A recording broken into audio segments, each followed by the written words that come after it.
This is episode 8 of Art, Why I Stuck with a Junkie Jazz Man. In episode 7, I was working in the Synanon School and plotting to get visitation rights with my daughter, Maggie. In episode 8, Art Pepper does not appear at all. This episode is about my relationship with Synanon, with my daughter's stepmother. Here's episode 8. My ex-husband, Barrett, had remarried. He was snapped up by an older woman, one of my mother's younger friends. Carla, an ex-socialist, had always liked him, though she told Maggie later she had married him in order to acquire her. I believe this. When I was 12 and she was in her 20s, she'd urged me to leave my mother and move in with her, and shocked me then and pissed me off by talking bad about my mother. In later years, I always thought of Carla when I heard Dylan's line, "He stole my baby and he wanted to steal me." Carla was an artist. She was tall with high cheekbones, big wild eyes, a big expressive lipsticked mouth. I always thought she looked like Joan Crawford. She was high-strung and easily enraged, imputing all kinds of evil to everyone who wasn't in her erratically expanding and contracting special circle. She had more ex-friends than anyone I ever knew. Over the next years, she burned, yes, in their backyard, a dress my mother and I had made for my daughter. Carla burned it up in front of her.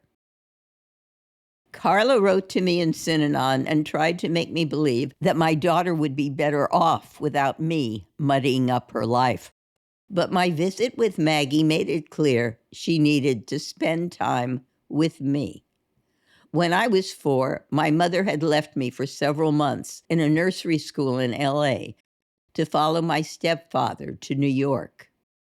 My real father visited me there sometimes on weekends. When my mother eventually brought me to New York, my father followed, and I'd had irregular visits with him there as well. He took me on buses all over town, and I remember 2 outings. He took me to the Bronx Zoo, where we rode on a little train. And one day he took me downtown somewhere. In my memory, it will always be Fifth Avenue. He was in a good mood and burst into loud song as we strolled down this big street. In his pleasant tenor, he exulted, "Some think the world was made for fun and frolic, and so do I. And so do I. Hearken, hearken, music sounds afar. Hearken, hearken, music sounds afar." Da, da, da, da. And so on. Hearken, hearken, music sounds afar. Funiculi, funicula. People turned, stared, smiled. When I finally saw Gene Kelly in the movies, I saw a huskier version of my father and heard my father's voice. I was too young to be embarrassed. I was thrilled. The world, as it often does for children and sometimes for adults too, sprang open another door and let me glimpse an attitude, a style it would also tolerate. Funiculi, funicula. You could believe in and propagandize simple joy. I know now that my father was probably manic depressive. And for most of my later life, I've feared and been ashamed of this genetic craziness. But at 5, I just saw freedom in his out loud happiness. My father has said that my mother eventually told him that Dick Fraser, my stepfather, turned sour after each of these visits. "And Laurie's so puzzled," she said. "She doesn't know what she's done." So my father talked it over with his shrink, who, he told me later, advised him to stop seeing me. And he did. For about 5 years, there was no contact at all. I think that was bad advice. I felt for years he didn't care for me. I knew Dick Fraser didn't, and he was sour all the time, except when he was drunk. I realized that Maggie's life at home might be made uncomfortable if she continued to visit me, but that discomfort would be nothing to the loss of her mother. I couldn't leave Synanon. I had no home, no money, no lawyer. And I believed that all my gains in character would fall away immediately if I walked out the door. Carla and Barrett refused to grant me any more visits, but Synanon honored my hours of volunteer work in their legal department. I spent all my vacuums clerking there by giving me a lawyer, and we went to court.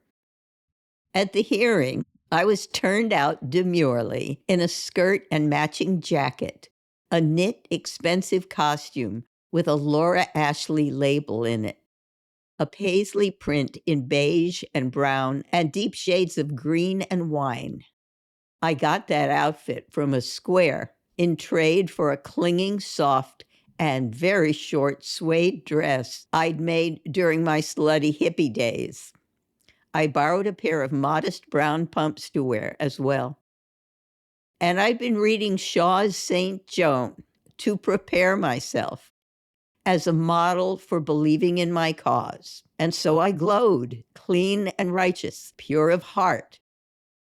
Carla and Barrett brought two, quotes, experts with them, two psychiatrists, one redbeard and one brown one, who claimed that Maggie would be confused by having two mothers, one of whom was a member of a, quotes, tribe. But the judge congratulated me on my sobriety and permitted visits on alternate weekends, Friday night through Sunday afternoon, at my mother's and second stepfather's house. In order to avoid the culture shock the shrink said she'd experience at Synanon. Synanon wasn't in the habit of letting residents sleep or even work away from the vigilant community, but they let me do it. And so began my tricky love affair with my daughter. There was no doubt she longed to see me and I her, but the pain of separation was part of every visit, a shadow on the best and most boring minutes. It was up to me not to burden Maggie with my grief, but also not to make her think I could take her or leave her alone. Carla and Barrett shared a paranoid view of life, and I knew Carla was a chronic scene maker, tuning her voice to a fine minor key of ironical despair, implying at the most ordinary moments, by a strangled, half-hysterical laugh, the suffering she hid inside her anguished heart. By hint and tone alone, Carla could create dank places where the wildest fears could sprout.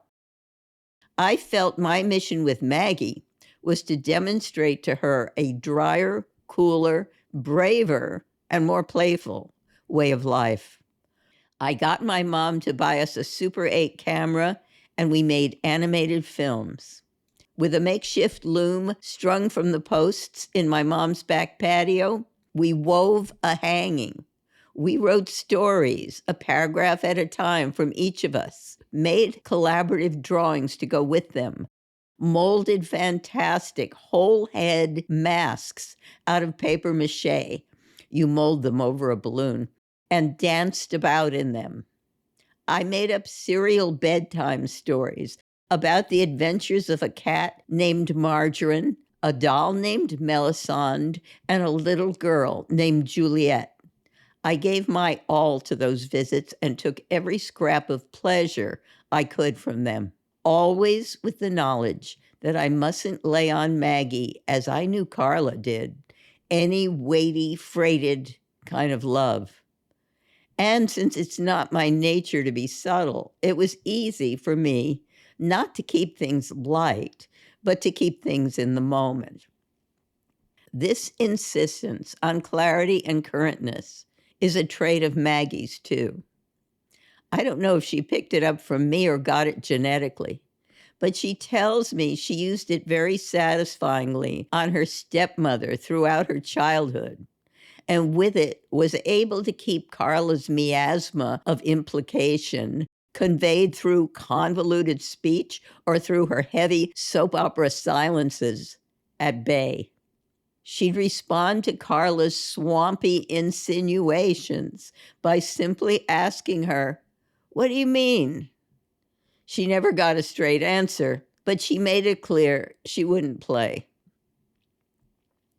The burning of a Cinderella costume dress we made was Carla's most overt expression of how pissed and jealous she could get. She accused me of trying to glamorize or sexualize my little girl.